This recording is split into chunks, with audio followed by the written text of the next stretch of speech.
Hello दोस्तों, welcome back to my YouTube channel. और आज हम करने वाले हैं जो आपका हिंदी क्षितिज से पहला चैप्टर है, दो बैलों की कथा। वो तो दो बैलों की कथा जो है उसके रचयिता या लेखक कहें तो वो हैं प्रेमचंद्र जी।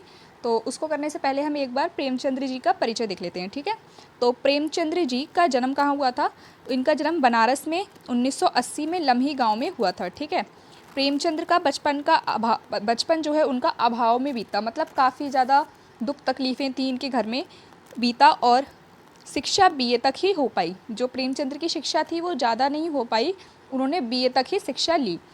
उन्होंने हिंदी विभाग में नौकरी की, मतलब हिंदी विभाग में उन्होंने नौकरी की, परंतु वह असहयोग आंदोलन में सक्रिय भाग लेने के लिए सरकारी नौकरी से त्यागपत्र दे दिया। मतलब इनकी सरकारी नौकरी लग चुकी थी, लेकिन ये असहयोग आंदोलन से जुड़ गए थे और इसके वजह से इन्होंने सरकारी नौकरी को भी छोड़ दिया, यानी त्यागपत्र उसका दे दिया और लेखन कार्य के प्रति पूरी तरह से समर्पित हो गए। मतलब लेखन के कार्य में फिर इन्होंने अपना आगे योगदान देना शुरू कर दिया और सन 1936 में इस महान कथानक की मृत्यु हो गई। तो प्रेमचंद्र जी के बारे में हमें इतना ही याद रखना है। चलिए अब इसके बाद हम थोड़ा सा पाठ का सार देख लेते हैं कि पाठ में एक्चुअली में है क्या, ठीक है। तो ये है पाठ का सार, जो कि है दो बैलों की कथा। दो बैलों की कथा एक माध्यम से प्रेमचंद्र के कृषक समाज और पशुओं के भावात्मक संबंध का वर्णन किया है। मतलब जो दो बैलों की कथा है उसमें एक तो पशुओं के बीच जो मित्रता है वो उसका बहुत ही अच्छा इसमें वर्णन किया गया है, क्योंकि दो बैल तो होते हैं इसमें, एक झूरी के दो बैल होते हैं, एक हीरा और एक मोती। मतलब वो कितने ज़्यादा अच्छे मित्र होते हैं, दोनों का साथ देते हैं, वो इसमें बहुत ही अच्छे तरह से दिखाया गया है। तो उसी के बारे में ये दिया गया है और कृषक समाज उसके बारे में दिया गया है चैप्टर, ठीक है। तो चलिए इसको आगे देखते हैं। इस कहानी में उन्होंने यह भी बताया है कि स्वतंत्रता सहज से नहीं मिलती, उसके लिए बार बार संघर्ष करना पड़ता है। मतलब जो दो मित्र होते हैं वही हीरा और मोती, उन लोगों को बार बार मतलब स्वतंत्रता के लिए लड़ना पड़ता है। उन्हें कभी कोई ले जाता है बंद करने के लिए तो कभी कोई ले जाता है। वो अपनी स्वतंत्रता में इस कहानी में लड़ते ही रहते हैं। तो इसीलिए इसमें बताया गया है कि स्वतंत्रता इतनी आसानी से नहीं मिलती, उसके लिए बहुत प्रयत्न करने पड़ते हैं, बहुत ही लड़ना पड़ता है, ठीक है। आगे इस प्रकार के परोक्ष रूप से यह कहानी आज़ादी के आंदोलन से भी जुड़ी हुई है। मगर हम इस तरह से अगर देखें कि हीरा मोती दो आंदोलनकारी हैं और वो किस तरह से अपने मतलब खुद की आज़ादी के लिए लड़ते हैं, तो अगर हम उस तरह से भी देखें तो ये कहानी बहुत ही अच्छा प्रदर्शित करती है आज़ादी के आंदोलन को भी। इसके साथ ही इस कहानी में प्रेमचंद्र के पंचतंत्र और हितोपदेश की कथा परंपरा का उपयोग और विकसित किया गया है। मतलब उन्होंने कितनी अच्छी तरह से इस कथा को प्रदर्शित किया है प्रेमचंद्र जी ने, वो भी इसमें अच्छे से दिखाया गया है, ठीक है। चलिए तो कहानी शुरू होती है हमारी यहाँ से। मैंने ये जारी जो आपके नोट्स हैं वो आपकी बुक से ही लिए हैं, तो आपको ये बुक में मिल जाएगा जो मैंने शुरू में लिया है। तो इसमें सबसे पहले गधे का वर्णन किया गया है, मतलब गधे का क्या स्वभाव दिखाया गया है वो एक बार हम इसमें देख लेते हैं। तो इसमें दिया गया है कि जानवरों में गधा सबसे ज़्यादा बुद्धिहीन समझा जाता है। जब हम किसी आदमी को बेवकूफ़ कहना चाहते हैं तो हम उसे गधा कहते हैं। अब ये तो सच बात है कि हम किसी आदमी को कहेंगे अबे तू गधा है क्या, तो हम उसे मतलब बेवकूफ़ होगा वो, उसको तभी हम उसको गधा कहते हैं, ठीक है। अगर हम उसको बेवकूफ़ कहना चाहें तो हम उसको गधा कहेंगे, ठीक है। क्या गधा सचमुच बेवकूफ़ है या उसके सीधेपन ने उसे यह पदवी दी है? अब वो प्रश्न करते हैं क्या गधा सच में इतना बेवकूफ़ है या फिर उसे सीधेपन ने उसकी पदवी दी है। मतलब गधे का वर्णन यहाँ पे क्यों कहा गया है, ये जो हम चैप्टर पढ़ेंगे ना, इसमें एक बार कहीं गधे का जिक्र आता है कि गधा आज़ादी के लिए भागना नहीं चाहता, मतलब संघर्ष नहीं करना चाहता, वो जैसी उसको ज़िंदगी दे दी है वो उसी में बिताना चाहता है। तो इसलिए इसको सबसे पहले गधे का वर्णन इसमें किया गया है, ठीक है। अब देखो आगे क्या है। सभी जानवर या फिर वो गाय हो कुत्ता सभी तो क्रोध करते हैं, सब में हमने क्रोध देखा है, परंतु गधे को कभी क्रोध करते नहीं सुना और ना देखा। आपने भी कभी गधे को क्रोध करते नहीं देखा होगा और ना ही सुना होगा, बाकी सभी जानवर क्रोध करते हैं, ठीक है। चलिए अब इसमें नेक्स्ट देखते हैं हम। ये है जितना चाहे गरीब को मारो। अब यहाँ गरीब मतलब गधे को ही कहा गया है। जितना चाहे गरीब को मारो, चाहे जैसी भी सड़ी हुई घास डाल दो, वह कभी असंतोष नहीं करता, दिखाई नहीं देता। असंतोष मतलब वह कभी भी नहीं कहता कि उसे ये घास क्यों दी है या उसको इस तरह से क्यों दिया गया है, ठीक है। अब गधा बैसाख में चाहे एक आध बार कुलेल कर लेता है, बैसाख एक महीना होता है, उसमें चाहे वो एक आध बार कुलेल कर लेता है, मतलब थोड़ा अपना गुस्सा दिखा देता है, पर उसे खुश होते कभी नहीं देखा। ना हमने कभी गधे को खुश होते देखा है, ना दुखी होते देखा है। सुख दुख हानि लाभ किसी भी मौसम में गधा नहीं बदलता। अब ऋषि मुनियों जैसे गुण हैं किसमें, गधे में, वे सभी उसमें पराकाष्ठा पर पहुंच गए हैं, पर आदमी तो उसे बेवकूफ़ कहता है। मतलब गधा एक्चुअली गधा है, पर इसमें गधे को भी कितने अच्छे से वर्णन करके दिखाया गया है कि मतलब उसको ऋषि मुनियों की तरह बता दिया है, लेकिन ये सच में उसे ऋषि मुनि नहीं मान रहे, मतलब ये एक तरह से उस पर व्यंग्य कर रहे हैं, उसका मजाक बना रहे हैं। ठीक है, चलिए नेक्स्ट देखते हैं। अब आते हैं हीरा और मोती, यानी इसमें कहानी में हीरा और मोती इन दोनों के ही आसपास पूरी कहानी घूमती है। तो झूरी काछी, ये एक व्यक्ति का नाम है झूरी काछी, इसके दो बैल होते हैं। एक मिनट में कलर चेंज करती हूँ। ठीक है, झूरी काछी नाम का युवक है, ये रहा युवक, इसके पास दो बैल थे, उनका नाम था हीरा और मोती था। ठीक है, दोनों बैलों का नाम हीरा मोती था, मैं आपको बता चुकी हूँ। दोनों ही पछाई जाति के थे। अब ये पछाई जाति कोई होती होगी बैलों में जाति, दोनों ही पछाई जाति के थे, मतलब देखने में सुंदर थे, काम में चौकस, चौकस मतलब एकदम से काम करते थे, मतलब बिल्कुल भी आलस या वैसे नहीं दिखाते थे, बहुत काम करते थे। ठीक है, और डील में ऊंचे, मतलब काफ़ी ज़्यादा मजबूत थे दोनों। ठीक है, दोनों साथ साथ रहते थे, इसलिए दोनों में भाईचारा ही हो गया, भाईचारा भी हो गया था। ठीक है, दोनों साथ साथ रहते थे और दोनों में भाईचारा हो गया था। दोनों आमने सामने बैठकर मूक भाषा में बात करते थे। मूक भाषा मतलब ऐसी भाषा जो दोनों को ही समझ में आती थी, किसी तीसरे को समझ में नहीं आती थी, ऐसी भाषा में दोनों बातें किया करते थे। दोनों एक दूसरे को सूंघकर और चाटकर अपना प्रेम प्रकट करते थे। कभी कभी सींग भी मिलाते थे। अब वो प्रेम कैसे प्रकट करते थे, सूंघते थे, चाटते थे और कभी कभी सींग मिलाते थे। ठीक है, चलिए अब नेक्स्ट है, जिस वक्त दोनों बैलों को हल या गाड़ी में जोत दिया जाता था, तो दोनों की यही चेष्टा रहती कि ज़्यादा से ज़्यादा बोझ मेरे कंधे पर हो। मतलब दोनों को जोता जा रहा है तो वो सोचते थे कि ये ज़्यादा, हीरा को अगर जोता जा रहा है तो वो सोचता था मोती के ये ज़्यादा बोझ ना उठाए, ज़्यादा बोझ मैं उठा लूँ, या वो सोचता था कि ज़्यादा बोझ मैं उठा लूँ। तो मतलब इस तरह से इन दोनों में भाईचारा हो गया था। दोपहर के बाद शाम को जब दोनों मिलते तो दोनों एक दूसरे को चाटकर अपनी थकान मिटा लिया करते थे। दोपहर के बाद वो जोत के काम धाम करके सारा जब शाम को घर वापस आते थे तो दोनों एक दूसरे को चाटकर अपनी थकान मिटा लिया करते थे। ठीक है, अब नांद में भूसा, नांद यानी जो ये है नांद, इसको नांद बोलते हैं, जो कि भूसा खाती है गाय। तो नांद में भूसा जाने के बाद दोनों नाम के मुंह डालकर खाया करते थे। दोनों मतलब दोनों बैल नांद में मुंह डालकर खाया करते थे। एक मुंह निकाल लिया करता तो दूसरा भी मुंह निकाल लिया करता। मतलब अभी ये उन दोनों के बारे में बात कर रहे हैं कि वो कैसे कैसे रहा करते थे, खाते थे और दोनों साथ में खाते थे। अगर एक निकाल लिया करता तो दूसरा भी निकाल लिया करता था। ठीक है, चलिए नेक्स्ट है कि झूरी ने दोनों बैलों को ससुराल भेज दिया। अब ये झूरी जो था, इसने दोनों बैलों को अपनी ससुराल भेज दिया, अपने साले के साथ भेज दिया। उसका साला था गया, उसका नाम था गया, वो उसको अपने घर लेकर गया था। तो उन दोनों की क्या स्थिति वहाँ पे होती है अब ये इसमें बताएंगे। अपना यूं बेचा जाना बैलों को अच्छा नहीं लगा। किसी को भी अच्छा नहीं लगेगा अगर किसी व्यक्ति को या कोई जानवर को कोई बेच देगा, क्योंकि वो कितने सालों से उसके पास रह रहा था, लेकिन उसने अपने ससुराल उसको भेज दिया और दोनों को अपना बेका दाना अच्छा नहीं लगा। लेकिन झूरी के साले गया को दोनों को ले जाने में पसीना आ गया। मतलब दोनों, झूरी का जो साला था गया, उसको दोनों को ले जाने में पसीना आ गया, क्योंकि वो दोनों जाना नहीं चाहते थे और वो ज़बरदस्ती उनको लेके जा रहा था, तो दोनों वो ना ले जाने के लिए प्रयत्न कर रहे थे। ठीक है, अब वह पीछे से हाँकता तो दोनों बाएं दाएं हो जाते। बाएं दाएं हो जाते मतलब इधर उधर हो जाते थे दोनों को। अगर वो पीछे से मारता था या हाँकता था तो दोनों इधर उधर हो जाते थे, उसके हाथ नहीं आते थे। तो दोनों सींग नीचे करके हुंकारते। अगर वो उनको मारता तो दोनों सींग नीचे करते और हुंकारते। अब अगर ईश्वर ने उन्हें वाणी दी होती तो वह झूरी से पूछते, झूठी नहीं होगा, झूरी से पूछते। अगर ईश्वर ने उन्हें वाणी दी होती तो वो झूरी से क्या कहते, हमने तो मेहनत करने में कोई कसर नहीं छोड़ी। अगर इतनी मेहनत से काम ना बनता तो थोड़ा और मेहनत करा लेते, लेकिन हमें यूँ बेचते तो ना। मतलब कितने अच्छा से वो कह रहे हैं कि अगर तुम्हें मेहनत करने में कमी रह गई होती तो मेहनत और करा लेते, हम तैयार थे, लेकिन हमें तुमने यूँ बेचा, वो हमें अच्छा नहीं लगा। किससे कहते हैं? वो खुद से ही कहते हैं। अगर ईश्वर ने उन्हें वाणी दी होती तो शायद वो झूरी से पूछते ऐसा। ठीक है, अब आगे है कि और झूरी से क्या कहते हैं वो?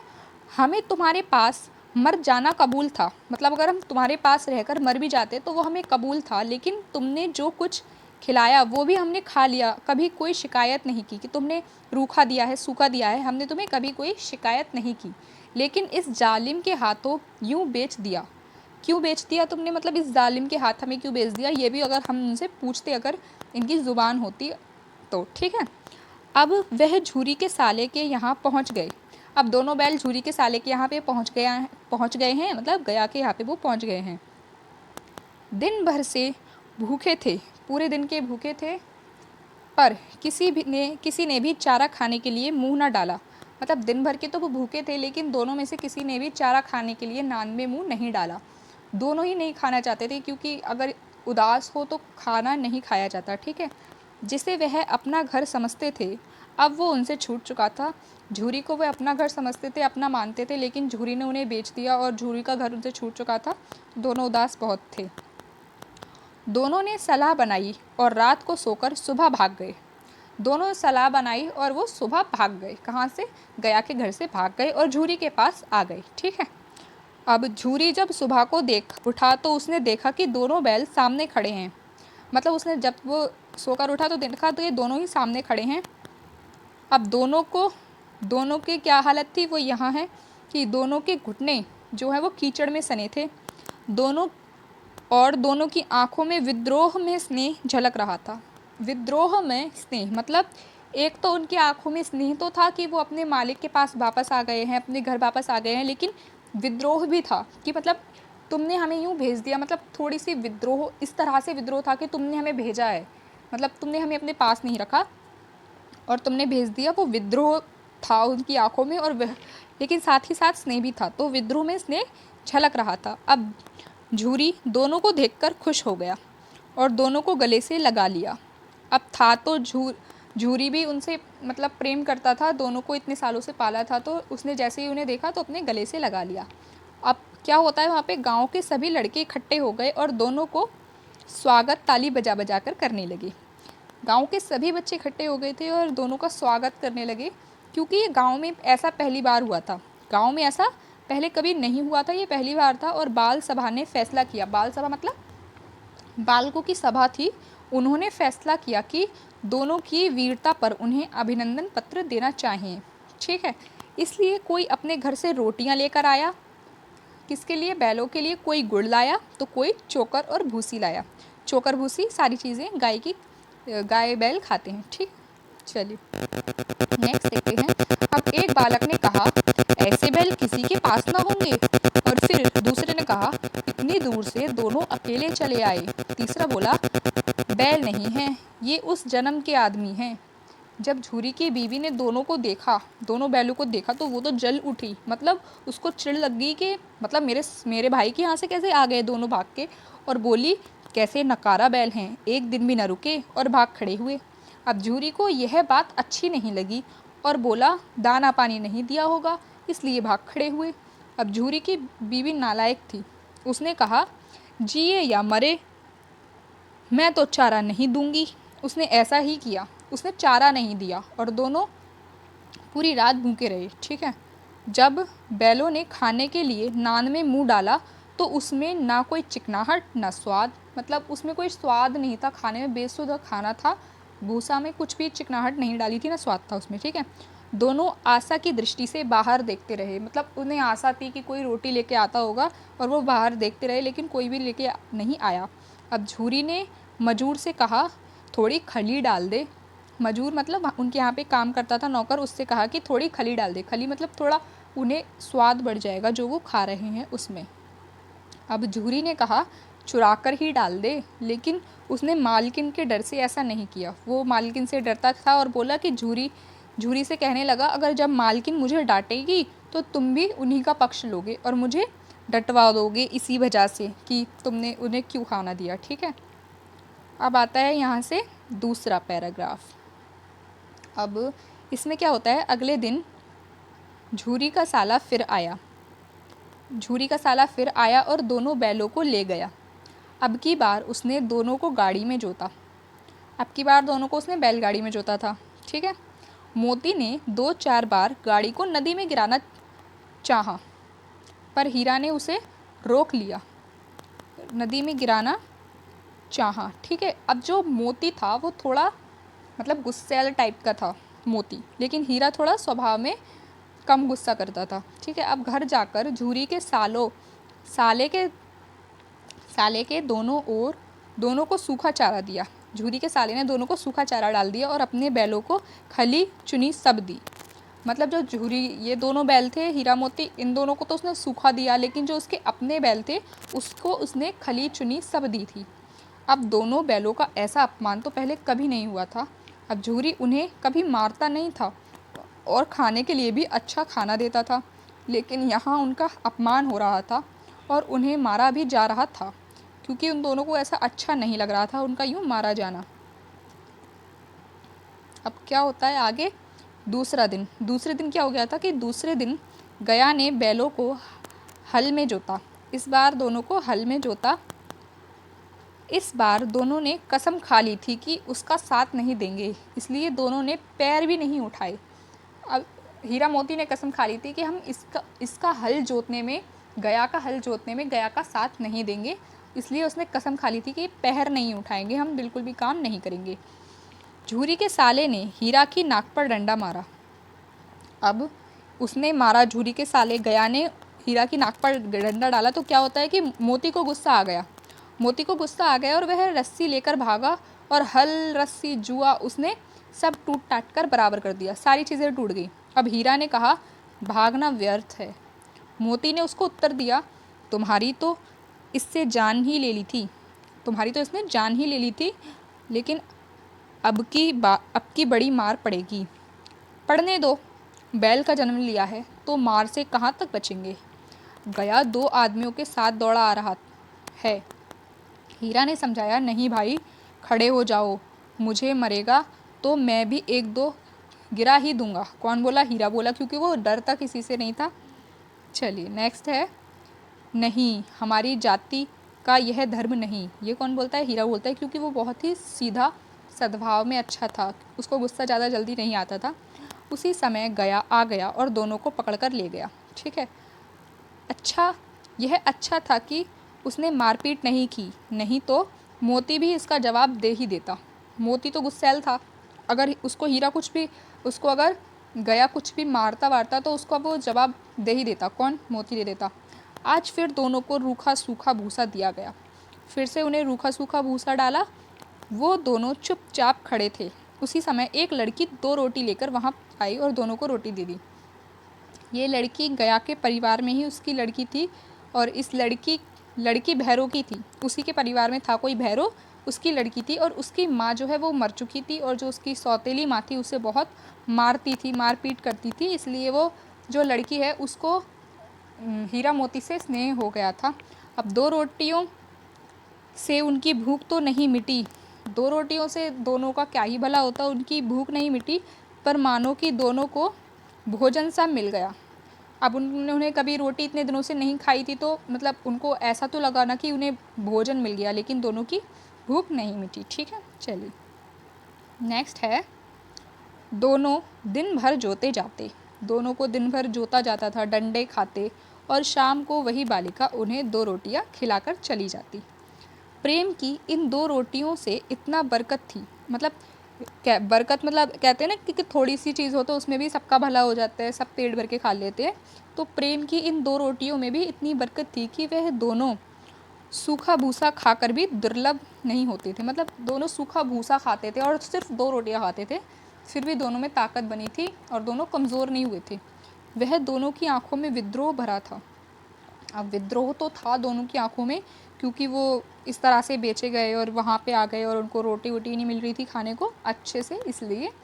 अब एक दिन क्या होता है, एक दिन मोती ने कहा, अब तो सहा नहीं जाता हीरा, क्या करना चाहते हो? हीरा बोला, एक आध को सींग से उठाकर फेंक दूंगा। कौन बोला? मोती, क्योंकि वो था गुस्सेल।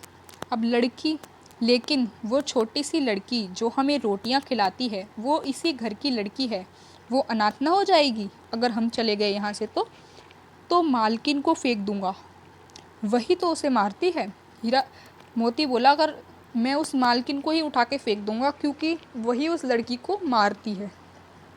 ठीक है, चलिए आगे है। लेकिन औरत जात पर सींग चलाना मना है, यह भूल जाते हो। तुम तो किसी तरह निकलते ही नहीं, बताओ तुड़ाकर भाग चलें। हाँ ये ठीक है, लेकिन इतनी मोटी रस्सी टूटेगी कैसे। इसका एक उपाय है, रस्सी को थोड़ा चबा लो, फिर एक झटके में टूट जाती है। रात को जब लड़की रोटी खिलाकर चली जाती है तो दोनों रस्सियाँ चबाने लगते हैं, लेकिन एक मोटी रस्सी मुंह में ना आती, बेचारे बहुत जोर लगाते। तभी छोटी लड़की दरवाजे से निकली और हीरा मोती दोनों उसका हाथ चाटने लगे, उसको प्रेम करने लगे, मतलब ठीक है। अब आगे है, उसने कहा मैं रस्सी खोल देती हूँ, तुम दोनों भाग जाना, नहीं तो ये लोग तुम्हें मार देंगे। ठीक है, अब लड़की भी उनका साथ देने लगी। अब आगे क्या होता है कि घर में बात चल रही, लड़की कहती है कि घर में बात चल रही है कि तुम्हारी नाक में नाथ डाली जाएगी। नथ मतलब जो नाक में डालते हैं ना, बैलों की नाक के बीच में जो डालते हैं, वो डाली जाएगी तुम्हारी नाक में। ठीक है, घर में यह बात चल रही है। चलिए नेक्स्ट देखते हैं। लड़की ने दोनों को खोल दिया, हीरा मोती दोनों को उसने चुपचाप खोल दिया। चुपचाप खड़े रहे। मोती ने कहा अब चलो भी, पर हीरा बोला अगर हम चले गए तो सारा दोष इस बच्ची पर आ जाएगा और समझेंगे, और एकदम चिल्लाई। अब लड़की जो है वो एकदम चिल्लाई, उसने बोला दिनों सुनो, फूफा वाले बैल भागे जा रहे हैं, ओ दादा दादा दोनों बैल भागे जा रहे हैं, जल्दी दौड़ो जल्दी आओ। वो ज़ोर ज़ोर से चिल्लाने लगी, मतलब बेवकूफ़ बना रही थी वो अपने दादाजी को, क्योंकि रस्सी तो उसी ने खोली थी। अब गया जो है वो हड़बड़ा कर निकला और बैलों को पकड़ने लगा। गया ने शोर मचाया, फिर गांव के कुछ आदमियों को भी उसने साथ ले लिया और साथ लेके लौटा। दोनों को भागने का मौका मिल गया, सीधे दौड़ते चले गए, यहाँ तक कि रास्ता भी नहीं पता था। मतलब उन दोनों को रास्ता नहीं पता था, लेकिन वो दौड़ते गए दौड़ते गए दौड़ते गए। अब नए नए गांव उन्हें मिलने लगे। तब दोनों ने खेत के किनारे खड़े होकर सोचने लगे अब क्या करना चाहिए। दौड़ते गए और एक खेत के सामने आके खड़े हो गए कि अब क्या करें, अब क्या होता है, अब क्या करना चाहिए उन्हें। तो वो देखिए आगे। हीरा ने कहा मालूम होता है राह भूल गए, तुम भी एकदम भागे, वहीं उसे मार गिराता है। ठीक है, उसे मार गिराते तो दुनिया क्या कहती, वह अपना धर्म छोड़ दे, लेकिन तुम तो अपना धर्म पर चलो। मतलब अगर उसने अपना धर्म छोड़ दिया है गया ने, तो तुम तो अपने धर्म पर चलो, हम तो अपने धर्म पर चलेंगे। कौन बोलता है, हीरा। अब दोनों को भूख लगी थी, खेत में खड़ी मटर चरने लगे। एक खेत में मटर खड़ी थी और दोनों उसको चरने लगे। इधर उधर देखते थे कि कहीं कोई आता तो नहीं है। जब पेट भर गया तो दोनों ने आज़ादी का अनुभव किया। भागकर अपने घर से आ गए थे वो, ही गया के घर से, और जब उन्होंने खाना खाया, पेट भरा, तो उनको लगा कि अब तो हम आज़ाद ही हो गए हैं। लेकिन दोनों को क्या पता था कि अभी उन्हें बहुत कुछ देखना है। तो दोनों मस्त होकर उछलने कूदने लगे। पहले दोनों ने डकार ली, फिर दोनों ने सींग मिलाई और मोती ने हीरा को कई कदम पीछे हटा दिया, यहाँ तक कि वह खाई में गिर गया। तब उसे क्रोध आया, वह संभल उठा और फिर हीरा मोती से मिल गया। मोती ने देखा कि खेत में झगड़ा हुआ करता है, इसलिए किनारे हो गया। खेल में मतलब खेत में नहीं, खेल में, कभी कभी खेल में मतलब वो सींग मिला रहे थे, लेकिन धोखे से वो नीचे गिर जाता है। तो मोती बोलता है कि कोई बात नहीं, खेल खेल में अक्सर झगड़े हुआ करते हैं। ठीक है, चलिए आगे है। इतने में ही कोई सांड दौड़ता हुआ आया। एक सांड आता है दौड़ता हुआ। दोनों मित्र बगले झांकने लगे। सांड पूरा हाथी है, हाथी, मतलब बगले झांकने लगे, मतलब उसका मजाक बनाने लगे कि सांड तो पूरा हाथी है, उससे भिड़ना जान से हाथ धोना है। भिड़ने पर भी जान बचती नजर नहीं आ रही थी। अब मोती ने कहा बुरे फंसे, जान बचेगी, कोई उपाय सोचो। हीरा ने कहा अपने घमंड में है, बिनती न सुनेगा, भाग क्यों ना चले। मतलब कौन है घमंड में, अपने सांड अपने घमंड में है, वो हमारी बिनती नहीं सुनेगा, इसलिए हम भाग चल रहे हैं। अब मोती कहता है भागना कायरता है, तो फिर यहीं मरो, फिर कोई उपाय सोचो जल्दी। उपाय यही है कि उस पे एक साथ दोनों हमला करें। मैं आगे से मारूंगा, तुम पीछे से मारना, दोहरी चोट लगेगी तो डर जाएगा। ठीक है, अब आगे क्या करते हैं दोनों। वो अगर मेरी ओर झपटे तो तुम बगल से सींग घुसा देना। जान जोखिम है पर यही रास्ता है। अब दोनों मित्र जान हथेली पर लेकर उतरे और सांड को झुंड में लड़ने लगे। मतलब सांड को झुंड में लड़ने का तजुर्बा ना था, क्योंकि सांड अकेला अकेला लड़ता था, उसको ये नहीं लगता था कि झुंड में कैसे लड़ेगा। सांड ने किसी को भी मारा होगा तो एक ही होगा, उसको मारा होगा, इसलिए उसको झुंड में लड़ने का तजुर्बा नहीं था। वह जैसे ही हीरा पर झपटता तो मोती पीछे से आकर उसको दौड़ाता। अब सांड उसकी तरफ गया तो हीरा ने उसको रगड़ा। अब सांड चाहता था कि दोनों एक एक करके आए, पर वो दोनों भी उस्ताद थे, वह उसको कोई मौका ही नहीं दे रहे थे। एक बार सांड हीरा को मारने चला तो मोती ने उसके पेट में पीछे से सींग घुसा दिया। अब सांड क्रोध में जाकर पीछे हट गया तो हीरा ने उसमें सींग घुसा दिया। आखिरकार वह जख्मी होकर भाग गया और दोनों मित्रों ने दूर तक उसका पीछा किया, यहाँ तक कि सांड बेहोश होकर गिर गया और दोनों ने उसे छोड़ दिया। चलिए नेक्स्ट देखते हैं। दोनों मित्र विजय के नशे में झूमते जा रहे थे। दोनों जीत गए थे सांड से, इसलिए उन्हें नशे हो गए थे। नशे नहीं हो गए थे मतलब पार्टी कर रहे थे दोनों नशे में। ठीक है, अब दोनों ने कहा मेरा जी चाहता है इसे मार ही डालूं। दोनों ने कहा, मोती ने कहा मेरा तो जी चाहता है कि इसे मार ही डालो। फिर हीरा ने उसको तिरस्कार करके कहा कि गिरे हुए बैरी पर सींग नहीं चलाना चाहिए। मतलब एक तो वो पहले से ही गिरा हुआ है, अब उस पर तुम सींग चलाओगे, ऐसा नहीं करना चाहिए। ठीक है, मतलब गिरे हुए बैरी पर सींग नहीं चलाना चाहिए, मरे हुए आदमी को नहीं मारना चाहिए, उसका कहने का मतलब ये था। यह सब ढोंग है, बैरी को ऐसा मारना चाहिए कि दोबारा ना उठे, ये बोला मोती। अब घर कैसे पहुँचेंगे ये है सोचो, पहले कुछ खा लें तब सोचेंगे। सामने मटर का खेत था, मोती उसमें घुस गया। हीरा उसे मना कर रहा था परंतु वह नहीं माना। सामने से दो आदमी लठियां लेकर आए और दोनों को घेर लिया उसने।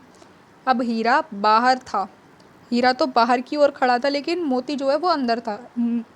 हीरा बाहर था इसलिए वह बच भी गया और मोती सिंचे हुए खेत में था, मतलब सिंचे हुए खेत में वो अंदर चला गया था और हीरा जो है वो बाहर ही खड़ा था, इसलिए वो मोती जो है उसको पकड़ लेते हैं दोनों, मतलब जो युवक होते हैं उसको पकड़ लेते हैं मोती को। उसके पैर में कीचड़ में जाने लगे, उसके पैर जो थे हीरा मोती के वो कीचड़ में धंसने लगे, उसको ना भाग सका और वो पकड़ लिया गया। हीरा ने देखा मोती संकट में है इसलिए लौट गया। अब दोनों मित्र इतने अच्छे थे कि एक दूसरे की मदद करने में कभी पीछे नहीं हटते थे। एक अगर मुसीबत में होता था तो दूसरा उसका साथ देने चला आता था। फंसेंगे तो दोनों फंसेंगे, रखवालों ने उसे भी पकड़ ही लिया। किसे? हीरा को। अब प्रातःकाल दोनों मित्र कांजी हाउस में बंद कर दिए गए। कांजी हाउस एक तरह से एक जानवरों को रखने का जगह थी। कांजी हाउस, उसमें जानवरों को बंद करके रख दिया जाता था और डेली उनकी हाजिरी ली जाती थी। और हाजिरी क्यों ली जाती है ये एक प्रश्न भी है, क्योंकि वो कभी कोई बैल भाग तो नहीं गए हैं, कोई गायब तो नहीं हो गए हैं, इसलिए दोनों की हाजिरी ली जाती थी। ठीक है, चलिए नेक्स्ट देखते हैं। है दोनों का पहली बार था कि दोनों को खाने को एक दाना भी नहीं मिला। अब वह दोनों समझने लगे, उसको दोनों को अब तो कुछ भी नहीं मिल रहा था, मतलब ना रूखा सूखा मिल रहा था, ना एक दाना मिल रहा था, और ना ही उन्हें जो 2 रोटियां वहाँ मिल रही थी अब वो ही मिल रही थी, उन्हें एक भी दाना नहीं मिल रहा था। दोनों बैलों को समझ नहीं आ रहा था कि यह कैसा मालिक है, इससे तो दया ही अच्छा था। मतलब दया उन्हें थोड़ा बहुत तो खाने को देता था, चाहे अपने बैल से कम देता था लेकिन खाने को देता था, और उसे वहाँ 2 रोटियां भी मिल जाती थी। लेकिन ये तो मालिक बहुत ही जालिम था कि इनको एक दाना तक भी नसीब नहीं होने देता था। यहाँ के भैंसे, मतलब जो जहाँ पे उसको बंद किया गया था कांची हाउस में, वहाँ कौन से जानवर थे? यहाँ कई भैंसें थीं, कई बकरियाँ और कई घोड़े और कई गधे भी थे, पर किसी के पास चारा नहीं था। सभी ज़मीन पर मुर्दे की तरह पड़े थे, मतलब किसी भी जानवर को चारा नहीं दिया जा रहा था। कई तो इतने कमज़ोर हो गए थे कि खड़े भी नहीं हो पा रहे थे। अब चारा नहीं मिल रहा था तो कमज़ोर भी हो गए थे। अब सारा दिन दोनों मित्र बाहर टकटकी लगाए देखते रहते पर कोई चारा लाता दिखाई नहीं दिया। दोनों देखते रहते थे कि अब कोई चारा लाएगा, अब कोई चारा लाएगा, लेकिन चारा कोई नहीं लाता था। तब दोनों ने दीवार की मिट्टी चाटनी शुरू कर दी, पर इससे क्या ही भूख शांत होती। मिट्टी से उनकी भूख कहाँ शांत होती, पर दोनों मिट्टी चाटते रहते थे। अब रात को भी कुछ ना मिला तो हीरा के मन में विद्रोह की ज्वाला भड़क उठी। हीरा तो वैसे वो नहीं करता था ना, क्रोध नहीं करता था, लेकिन अगर किसी को खाना ही नहीं दिया जाएगा तो आदमी कहाँ तक गुस्सा सहन करेगा। उसको उसकी ज्वाला भड़क उठी। अब मोती से बोला, अब तो रहा नहीं जाता मोती। कौन बोला? हीरा। आगे क्या होता है? मोती ने सिर लटकाए हुए जवाब दिया, मुझे तो मालूम होता है प्राण निकल रहे हैं। हीरा बोलता है, इतनी जल्दी हिम्मत ना हारो भाई, यहाँ से भागने का कोई उपाय निकालना चाहिए। आओ दीवार तोड़ डालें, मुझसे तो अब कुछ नहीं होगा। बस इसी बूते पर अकड़ते थे, सारी अकड़ निकल गई। बाड़े की दीवार कच्ची थी, हीरा मजबूत तो था ही, और अपने नुकीले सींग दीवार में उसने गड़ा दिए और जोर मारा। फिर मिट्टी निकल गई, दीवार से थोड़ी सी मिट्टी निकल गई तो उन्होंने में और साहस बढ़ गया। इसने दौड़ दौड़ कर चोटें की, मतलब हीरा ने उसी पे चोट मारता रहा जिस दीवार पर उसने मारा था, और हर चोट में थोड़ी सी मिट्टी गिरने लगती थी। थोड़ी सी मिट्टी गिराने लगा और उसी समय कांची हौस का चौकीदार लालटेन लेकर जानवरों की हाजिरी लेने आ गया। अब जानवरों की हाजिरी लेने आया, कहीं कोई भाग तो नहीं गया, कोई मिसिंग तो नहीं है, कंप्लेन वम्प्लेन फाइल करो, इसलिए वो आ गया। ठीक है, चलिए अब नेक्स्ट है, हीरा की उद्दंडता देखकर उसने उसे डंडे मारे। उसने देखा कि हीरा तो कुछ ज़्यादा ही शैतानी कर रहा है, तो उसने उसे डंडे मारे और मोटी सी रस्सी से उसे बांध दिया बेचारे को। अब मोती ने पड़े पड़े कहा, आखिर मार खाई, क्या मिला? अपने बूते पर जोर तो मार दिया। अब वो हीरा कहता है कि मैंने अपने बूते पर, मतलब खुद के बल पर जोर तो मारा। ऐसा जोर मारना किस काम का कि कोई बंधन में पड़ जाए। मोती बोलता है कि ऐसा भी जोर क्या लगाया तुमने कि तुम खुद बंधन में पड़ गए, खुद को तुम्हें बांध दिया उसने। जोर तो मारता जाऊंगा चाहे कितने भी बंधन पड़ जाएं। मतलब अब हीरा में पहले देखते थे कि हीरा थोड़ा क्रोध था, मोती क्रोध में था, हीरा शांत था, लेकिन यहाँ पे कुछ उल्टा ही चल रहा है। जान से हाथ धोना पड़ेगा, कुछ परवाह नहीं, वैसे भी तो मरना ही है। सोचो अगर दीवार टूट जाती तो कितनी जानें बच जाती। यहाँ पे कितने जानवर बने, सबको हम आज़ाद करा देते। यहाँ कितने जानवर बंद हैं, 2-4 दिन हुए तो सारे मर जाएंगे। अगर ऐसा ही चलता रहा तो 2-4 दिन में बेचारे सारे मर जाएंगे। हाँ ये तो है, अच्छा फिर मैं भी जोर लगाता हूँ। फिर मोती भी जोर लगाने लगा, किस में? मिट्टी निकालने में। अब क्या होता है, मोती ने दीवार पर उसी जगह पर सींग मारा जहाँ पर हीरा ने मारा था। छोटी सी मिट्टी गिरी, उसमें से थोड़ी सी मिट्टी गिरी और फिर उसकी हिम्मत बढ़ी कि अब तो और मारना चाहिए, क्या पता दीवार सच में टूट जाए। फिर तो एक दीवार में इस सींग लगाकर इस तरह जोर करने लगा मानो किसी से लड़ रहा हो। अब वो दीवार को ही अपना शत्रु समझने लगा और उसमें ही मारता ही जा रहा था, जैसे सामने कोई आदमी ही खड़ा है, जैसे गया ही खड़ा है, उसको मारे जा रहा है। आखिरकार इतनी मेहनत के बाद दीवार ऊपर से एक हाथ गिर गई। एक हाथ के बराबर दीवार ऊपर से नीचे गिर गई। उसने दुगनी शक्ति से धक्का मारा तो आधी दीवार गिर गई। मतलब उसने दोबारा से मारा दूसरी धक्की से, तो पूरी आधी दीवार गिर के अलग हो गई। दीवार गिरने के बाद 3 घोड़ियाँ सरपट भाग गईं। 3 घोड़ियाँ उसमें से भाग निकली, फिर बकरियाँ भागीं। पहले घोड़ियाँ भाग गईं, फिर बकरियाँ भाग गईं, इसके बाद भैंसें भी निकल गईं। अब आता है गधा, जो कि हमने शुरू में पढ़ा था कि गधे को इतना सीधा क्यों कहते हैं, क्या है गधा? वो गधा ज्यों का त्यों ही खड़ा रहा।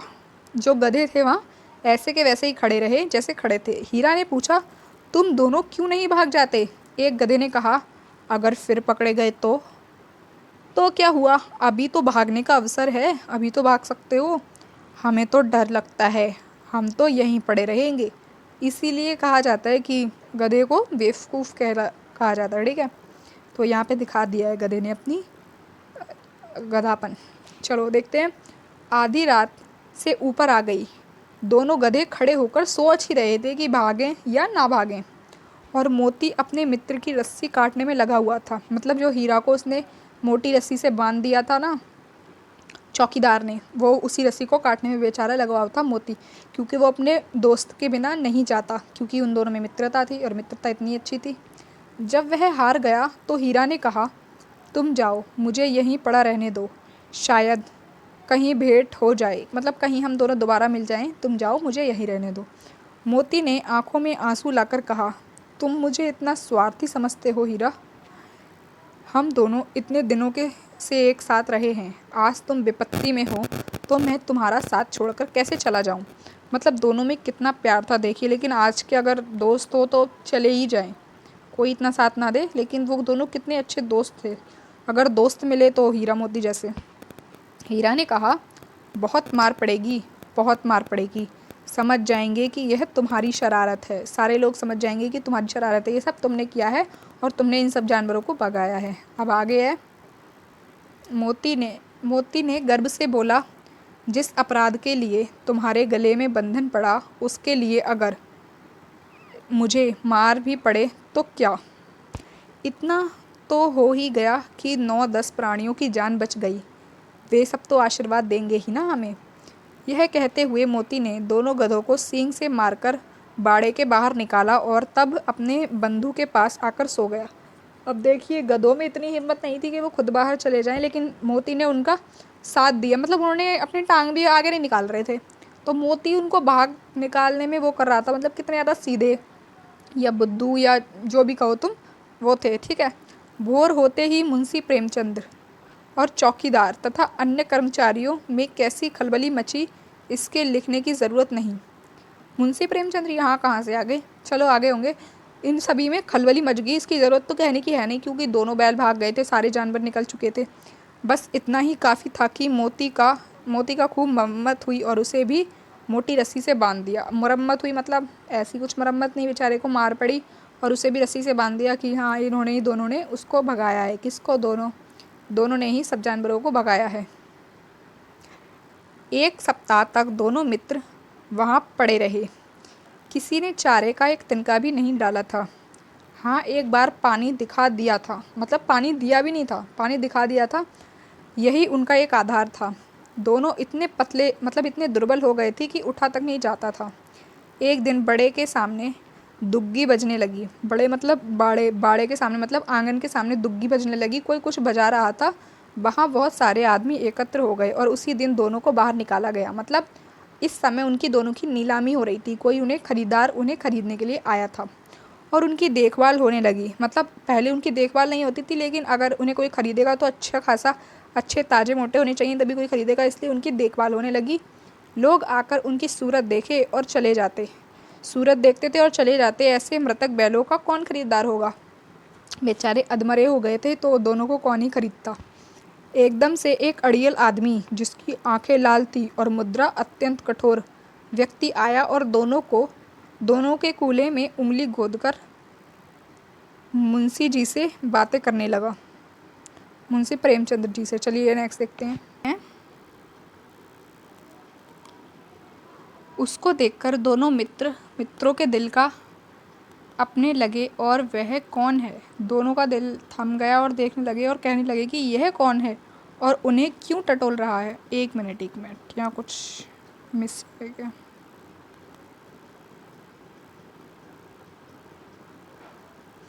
हाँ, यहाँ पर ये रह गया। एक अड़ियल सा व्यक्ति, आदमी, जिसकी आंखें लाल थी और मुद्रा अत्यंत कठोर, मतलब बहुत ही ज़्यादा कठोर था, दोनों मित्रों के कूल्हे में उंगली करने लगा, उंगली गोदने लगे, मतलब दोनों को उंगलियां करने लगा और मुंशी जी ने उसे बातें करने लगा। ठीक है, आगे देखिए। उसको देखकर दोनों मित्रों के दिल को अपने, वह कौन है? अरे यार, ये क्या है? उसको देखकर दोनों मित्रों के दिल कांपने लगे। ये क्या है? मित्र अपने लगे नहीं, दोनों के दिल कांपने लगे होगा यहाँ पे, दोनों के दिल कांपने लगे। ठीक है, यहाँ पे कांपने कर लेना। उसको देखकर दोनों के दिल कांपने लगे। वह कौन है, यही दोनों सोच रहे थे, और उन्हें वह क्यों टटोल रहा है, इस विषय में उन्हें कोई संदेह ना हुआ। मतलब कोई संदेह नहीं हुआ था कि वो क्यों टटोल रहा है। उनको पता था कि ये हमें खरीदने आया है। दोनों ने एक दूसरे को देखा और सिर झुका लिया। हीरा ने कहा, गया के घर में से वैसे ही भागे, अब जान नहीं बचेगी। मतलब गया के घर से भाग गए लेकिन अब तो जान हमें बचेगी नहीं। मोती ने उत्तर दिया, कहते हैं भगवान सबके ऊपर दया करते हैं, उन्हें हमारे ऊपर दया क्यों नहीं आती। मतलब हम दोनों कितने मुसीबत में हैं, भगवान को हम पे दया क्यों नहीं आती। भगवान के लिए हमारा जीना मरना बराबर है। चलो अच्छा ही है, कुछ दिन उसके पास तो रहेंगे। एक दिन भगवान ने उस लड़की के रूप में हमें बचाया था, क्या अब ना बचाएंगे। यह आदमी छुरी चलाएगा, देख लेना। छुरी चलाएगा, ठीक है, छुरी चलाएगा मतलब हमें मारेगा, तुम देख लेना। अब है आगे, तो क्या चिंता है, मांस खाल सींग हड्डी सब किसी न किसी के काम आ ही जाएगा। मतलब अगर वो हमें मारेगा, हमें काटेगा, तो हमारा मांस, हमारी खाल, हमारे सींग और हड्डी किसी न किसी के तो काम आ ही जाएंगे। नीलाम हो जाने के बाद दोनों मित्र उस अड़ियल के साथ चले। दोनों की बोटी बोटी काँप रही थी, मतलब पूरा शरीर उनका काँप रहा था। बेचारे पाँव तक ना उठा सकते थे, पर भाई के मारे गिरते पड़ते जा रहे थे। भय के मारे, मतलब उन्हें इतना डर था कि डर के मारे गिरते पड़ते जा रहे थे, क्योंकि वह जरा सी भी चाल अगर धीमी कर देते तो वो उसे पीछे से डंडा मारने लगता। रास्ते में गया बैलों को चरता नजर आया। रास्ते में बैलों का चरता मतलब बहुत सारी गाय और बैलें थी, उनका पूरा चरता मतलब पूरी समूह था, वो लोग नज़र आए उसे। और सभी जानवर कितने प्रसन्न थे, कितने चपल। कोई उछलता था तो कोई आनंद में बैठा था। कितना सुखी जीवन था इनका, पर कितने स्वार्थी हैं सब। किसी को कोई चिंता नहीं कि उनके भाई और बधिक के साथ कैसी दुखी हैं। मतलब उन लोगों को कोई चिंता नहीं है कि ये दोनों हीरा मोती कितने दुखी हैं, कितने ज़्यादा कष्ट में हैं। वो तो अपने आनंद में मस्त हैं, गाय और बैल आदि। एकदम से दोनों को मालूम हुआ कि यह रास्ता जाना पहचाना है। अब यह रास्ता जाना पहचाना क्यों लगा, क्योंकि यह रास्ता था झूरी के घर का। ठीक है, चलिए आगे है। हाँ, इसी रास्ते से गया उन्हें ले गया था। वही खेत, वही गांव मिलने लगे। प्रति क्षण उनकी चाल तेज होने लगी। अब वो उनको लग रहा था कि ये रास्ता जाना पहचाना है, यहाँ से हमारी जान बच सकती है। तो प्रति क्षण एक एक क्षण उनकी चाल जो है वो तेज होने लगी। उनकी सारी थकान, सारी दुर्बलता गायब हो गई। आह, यह लो, अपना ही घर आ गया। इसी कुएं पर हम पुर चलाने आया करते थे, यही कुआं है। दोनों खुश हो गए। मोती ने कहा, हमारा घर नज़दीक आ गया। हीरा बोला, भगवान की दया है, मैं तो अब घर भागता हूँ। यह जाने देगा, इसे मैं मार गिराता हूँ। नहीं नहीं, दौड़कर थान पर चलो, वहाँ से हम आगे ना जाएंगे। दोनों उन्मत्त होकर बछड़ों की भांति कुलेल करते हुए घर की ओर दौड़े। मतलब छोटे बच्चे की तरह दोनों कुलेल करते हुए, हाँकते हुए अपने घर की तरफ दौड़ने लगे, क्योंकि उन्हें अपना घर दिखाई दे गया। अब वह हमारा थान है, मतलब वहाँ पे वो दोनों चढ़ते थे, तो वो कहते थे अगर देखो वो हमारी जगह है। दोनों दौड़कर अपने थान पर आए और वहीं पर खड़े हो गए। अब पीछे से दड़ियल मतलब वही दड़ियल, गुस्सैल आदमी। दड़ियल भी पीछे पीछे दौड़ा और चलता आता था। दड़ियल ने जाकर बैलों की रस्सियाँ पकड़ ली, लेकिन झूरी आ गया और झूरी ने कहा, मेरे बैल हैं। तुम्हारे बैल कैसे? मैं मवेशी खाने से नीलाम लिए आता हूँ। मैं तो मवेशी खाने से इसे नीलाम करके लाता हूँ। मुझे लगता है चुरा के लाए हो। चुपके से चले जाओ, मेरे बैल हैं, मैं बेचूंगा तो बिकेंगे। किसी को मेरे बैल नीलाम करने का क्या अधिकार है? अब जाके थाने में रपट कर दूंगा। झूरी कहता है, मेरे बैल हैं, इसका यह सबूत है कि यह मेरे बाड़े पर खड़े हैं। अब दड़ियल ज़बरदस्ती बैलों को ले जाने के लिए बढ़ा। चलिए अब देखते हैं आगे क्या होता है।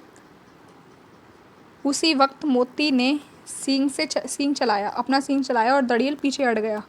मोती ने पीछा किया। मोती उसका पीछा करता जा रहा था दड़ियल का। गांव से बाहर ले जाने पर वह रुका। दड़ियल दूर खड़ा धमकियां ही दे रहा था और गालियां निकाल रहा था, पत्थर फेंक रहा था और मोती उसका रास्ता रोक खड़ा था। गांव के लोग यह तमाशा देखते थे और हंसते थे। जब दड़ियल हर कर जब दड़ियल हार कर चला गया तो मोती अकड़ता हुआ लौटा। हीरा ने कहा, मैं तो डर रहा था कहीं गुस्से में आकर तुम उसे मार ही ना बैठो। अगर वह मुझे पकड़ता तो मैं भी ना छोड़ता, मारे ना छोड़ता। अब ना आएगा तो दूर से ही खबर लूँगा, देखूँ कैसे लेके जाता है। अपने इलाके में तो कुत्ता भी शेर होता है वाली बात। और ये तो गधे घोड़े हैं, घोड़े नहीं बैल, अच्छे बैल हैं। चलिए, जो गोली मरवा दे, हीरा बोलता है, अगर वो गोली मरवा दे मर जाऊंगा पर इसके काम नहीं आऊँगा। हमारी जान का कोई जान ही नहीं समझता, इसलिए कि हम इतने सीधे हैं। जरा देर से नांदों में खली भूसा चोकर और दाना भर दिया गया और दोनों मित्र खाने लगे। झूठी क्यों रख दिया। झूरी खड़ा दोनों को सहला रहा था और लड़के तमाशा देख रहे थे। सारे गांव में उत्साह सा झूम उठा। सारे गांव वाले बच्चे खुश थे और उसी समय मालकिन ने आकर दोनों के माथे चूम लिए। यहाँ ख़त्म होती है हमारी कहानी। तो कहानी कैसी लगी झूरी के दोनों बैल हीरा मोती आपको कैसे लगे कमेंट में ज़रूर बताइए। अगर इस चैप्टर के आपको क्वेश्चन आंसर चाहिए तो बता देना, मैं उसकी वीडियो बना दूँगी। And thank you for watching. Bye, मिलते हैं नेक्स्ट वीडियो में।